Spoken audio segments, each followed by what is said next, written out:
Saudara, potensi ubur-ubur di perairan Laut Paloh, Kabupaten Sambas memberikan kesejahteraan bagi para nelayan di Desa Temajo.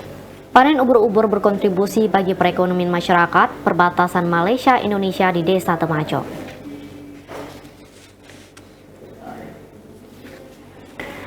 Selain kaya akan keindahan alamnya, perairan Laut Paloh juga menyimpan potensi laut yang melimpah. Salah satu potensi Laut Paloh yang cukup menjanjikan adalah ubur-ubur. Seorang pengepul ubur-ubur warga Dusun Sepadan, Desa Temajo, Kecamatan Paloh, Yustita, mengaku sudah menggeluti bisnis ubur-ubur sejak lama. Biasanya ubur-ubur yang dibeli langsung dari nelayan, setelah dibersihkan dan diawetkan dijual kembali ke Malaysia. Setiap penjualan jumlahnya bervariasi tergantung kepada jumlah armada nelayan yang digunakan, antara 7 hingga 20 armada. Selain dalam jumlah besar, biasanya ubur-ubur dibeli per ekornya dengan harga Rp1.500 sampai Rp2.000 per ekor. Yustita mengatakan harga jual ubur-ubur yang sudah diawetkan bisa mencapai Rp26 hingga Rp28.000 per kilo atau antara Rp6 sampai Rp700.000 per ember. Namun semenjak Covid, pesanan sedikit menurun dan pedagang hanya bisa menjual dengan harga Rp500.000 per ember. Penjualan dilakukan langsung ke agen yang ada di Malaysia melalui laut.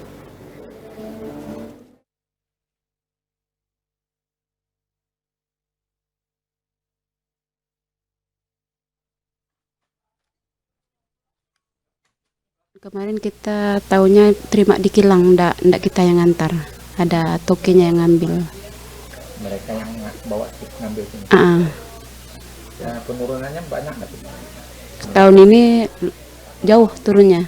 Berapa persen? Belasan kayaknya. Belasan persen. Sebelum Covid-19, penjualan langsung diangkut melalui kendaraan melewati pintu perbatasan di Temajo menuju Malaysia. Setiap penjualan rata-rata bisa mencapai ratusan ton. Yustita berharap pintu lintas batas segera dibuka agar transaksi perdagangan mulai di perbatasan dapat segera dilakukan.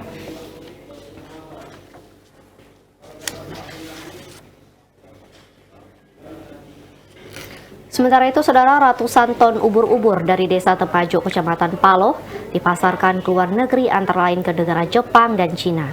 Ya, komoditi ekspor ubur-ubur prospeknya cukup menjanjikan di masa akan datang.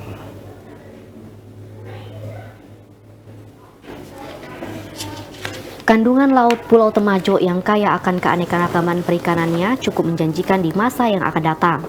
Salah satu potensi laut selain ikan adalah ubur-ubur yang cukup melimpah di sepanjang perairan Temajo.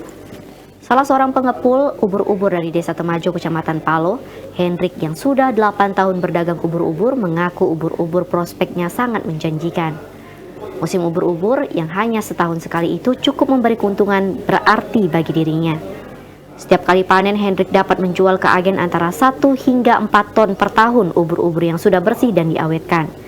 Ubur-ubur yang sudah di-packing akan diekspor ke Jepang dan Cina. Jualnya kemana, Pak? Itu ke luar negeri. Ke luar negeri? Ya, ekspor ke Jepang, ke Cina. Per kilonya berapa, Pak? Kalau per kilonya itu tergantung dari tukaran mata uang asing sana. Oh iya. Turun naiknya produksi ubur-ubur tergantung musim. Jika lagi cuaca buruk, produksi ubur-ubur menurun. Hendrik mengungkapkan panennya biasanya terjadi antara bulan Februari hingga bulan Juni setiap tahunnya. Proses pengawetan sampai pemakingan lamanya bisa mencapai 4 bulan sebelum diekspor ke luar negeri melalui perbatasan Aruk, Malaysia.